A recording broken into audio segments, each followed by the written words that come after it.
One of the biggest conspiracies in the XRP ecosystem for a long time now has been the idea of pre-allocation, or the idea that Ripple could essentially distribute XRP globally to massive banking institutions without them ever having to actually take custody of it. Now, a lot of people have looked at Ripple's escrow as one of the ways they could possibly do this, but this has often been shot down as simply a conspiracy theory. Well, in this video, I want to cover some brand new evidence that could actually point to this being true and talk about why anyone would even be doing this if they could just take custody of the XRP. Like always, your support means so much to this channel. Thank you to everyone who takes the time to like these videos and subscribe to the channel. These two simple things really do help me out so much. Also, if you're ever in a good place to buy some XRP, make sure to check out my very exchange upload down in the description of this video. With that said, let's jump right into it, and I hope you guys enjoy the content. So I know a lot of people are going to be paying attention to what's currently going on with the price of XRP. I have a very interesting chart to show you at the end of the video, so make sure to stick around for that. But I want to start off with something that really went viral earlier today, and that was a post from Scott Melker. Now, he put out a post that, in my opinion, was really just stoking the fire, or coming from a place of complete lack of understanding of crypto, but I don't think that's really where it's coming from. I think it was stoking the fire. He said, "I say this with no disrespect, looking for an actual answer. What is the current pitch for XRP? The token, not Ripple the company. Western Union chose Solana." So he's essentially saying stable coins have shown a clear path to being the killer app for payments. So what does XRP even do? Now, I thought this was a really interesting question, but in my opinion, misses the bigger picture of the entire cryptocurrency industry. And I want to break that down because I know this post is going super viral and a lot of people are seeing it. But in my opinion, it goes to what I have said a lot on this channel, is that 99% of people in crypto don't actually understand crypto. And that's why I put this post out there. I see all kinds of questions like, oh, stable coins are going to kill XRP. What is XRP's actual purpose? And these types of questions, although a lot of people buy into them and ask the same questions, don't actually make any sense if you actually understand how these cryptocurrency networks work. Now, I want to break that down for you and read a post that I actually wrote in response to this and really break down why, in my opinion, this is such a nonsensical question. I said, the question, what's the current pitch for XRP, completely misses the point. The value proposition of XRP isn't a temporary pitch. It's foundational. XRP serves the same core purpose that many of the top cryptocurrencies do. It's a native form of value and security layer for the distributed ledger it operates on.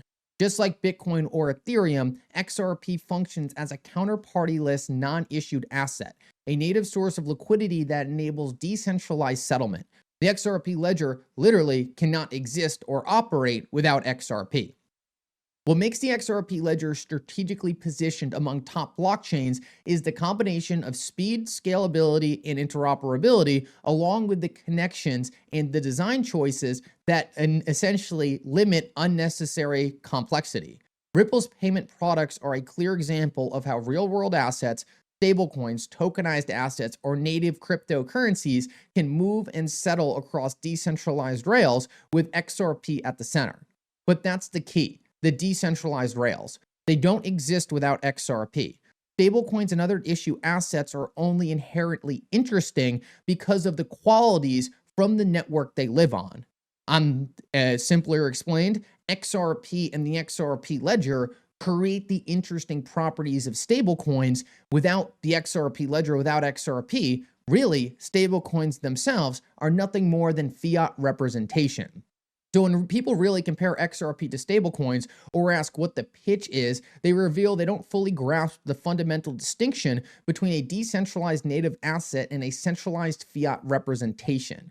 That difference is the very essence of the cryptocurrency industry, and that's why XRP continues to matter. So I thought this post really did a good job of summarizing my views about why I think these questions are so silly. Stablecoins would not be a thing if it wasn't for decentralized crypto assets. And decentralized crypto assets are a thing because they are what power distributed ledger technology. Distributed ledger technology is the capability of settling any transaction instantaneously all over the world. But those rails are what makes stablecoins interesting, because what makes a stablecoin interesting is the capability of settling a transaction in a decentralized way over the internet instantaneously. So it's really important that when people come out with these posts saying, well, what's the purpose of XRP? We have stablecoins. The only reason stablecoins exist is because we have networks like the XRP ledger. Now, you can make a debate that you think Solana is going to be the winning chain or Ethereum is going to be the winning chain. It doesn't really matter. In my opinion, the XRP ledger is strategically positioned because of where Ripple has placed it in the global payment stack. But to not understand why XRP is a thing is to not understand the basic architecture of any of these blockchains. And that's why I push so hard against these type of questions. Not only are they not asking anything, but they kind of show a lack of understanding of even really asking a real question that can even be answered. Asking questions like what was proposed right there don't really solve anything except show that, hey, I'm raising my hand as I'm asking a question of how cryptocurrency works, right? And that's really not the narrative that was trying to be pushed there. So I just wanted to raise that. I see a lot of FUD. I constantly see people pointing to stuff like this, but it's really important to understand that a lot of the top figureheads in this industry don't even understand the industry they're invested in, or a question like that would be poised or proposed differently, or not even asked at all. If the question is where do people think that the XRP ledger will be situated in the future financial system, that's a totally valid question. But to ask the purpose of XRP goes to a complete misunderstanding of how these blockchains even work. With that said, I want to jump into what the main focus of this video is really about, which is the idea of pre-allocation. Now, pre-allocation is very, very interesting because for a long time, a lot of people said, oh, it's just a conspiracy theory. Ripple would never hold XRP on anyone else's behalf. Now, I always thought this was silly because we actually have examples of people coming out, former Ripple employees, saying that they essentially have a claim on some of Ripple's escrow. But for the first time ever, David Schwartz actually commented on this. And this is my favorite thing about the Ripple SEC case essentially being done. You see a lot more comments from people like David Schwartz and Brad Garlinghouse in regards to some of these things because they no longer have the legal pressure on them from someone like the SEC. David Schwartz specifically chimed in and he said Ripple could sell the right to receive the tokens released from escrow or even sell the account the escrow completes to, but XRP still can't circulate until their release date.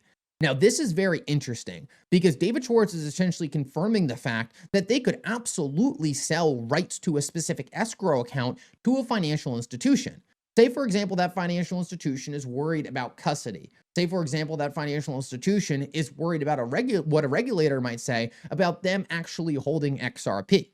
What this financial institution could do is take a claim on Ripple's escrow, right, to purchase the escrow. So if that XRP is to be released in the future, essentially, they can evaluate whether or not they are ready to take claim on that XRP, or they want to push out the date. So if I was Bank of America or any other large financial institution, I wanted to purchase XRP, but I didn't want to get into this whole thing of now I'm holding XRP, now I have to report this as an asset on balance sheet. I could essentially just get a claim on Ripple's escrow to purchase that in the future when rules, regulations, and custody were sorted out so that I could take ownership of those assets. This is a very interesting thing, in my opinion, because a lot of people look at Ripple's escrow as this huge amount of XRP that hasn't been allocated. But what David Schwartz just laid out is not only is it possible that a large portion of that XRP is allocated, but he specifically comments that this is something that Ripple can absolutely do with the XRP ledger. Now, that alone is just a proposition of something they could do. But if you couple that with the fact that Ripple has publicly stated that individuals, specifically Greg Kidd, have had options contracts or pre-allocation on up to 1 billion XRP, then I don't think it's that far-fetched or that much of a stretch to say that there are likely other people who are looking to cut a similar deal with Ripple.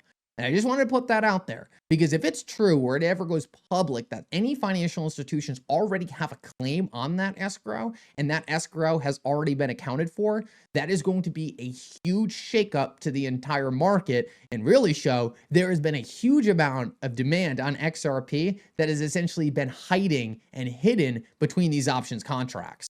Now, I want to finish this video off and share one more thing real quick, and I want to spend more time on this, but went a little bit over. We can see that right now XRP is currently going through a little dip, but falling right on this support line. The reason this support line looks so weird is because I actually had it drawn previously before this crash, and I just wanted to leave it there to show like it's kind of crazy sometimes how these things work.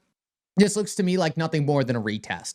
Obviously, we want to see XRP hold this. We don't want to see it fall through. Personally, I don't think it is, but we're at that critical point right now where we need to see XRP hold here. We held it once, we held it twice. I think we're going to hold it again. And if we can, I think we continue to trend upward up on this line. That's the big thing we're watching right now. Obviously, want to see XRP hold that line, but right now I'm not seeing any signs. It looks like we're already getting a bounce, and we'll just have to pay attention to exactly how the week closes out and what XRP chooses to do in respect to that support line. But it looks like to me it's holding pretty well, and I'm not seeing anything overly concerning at the minute.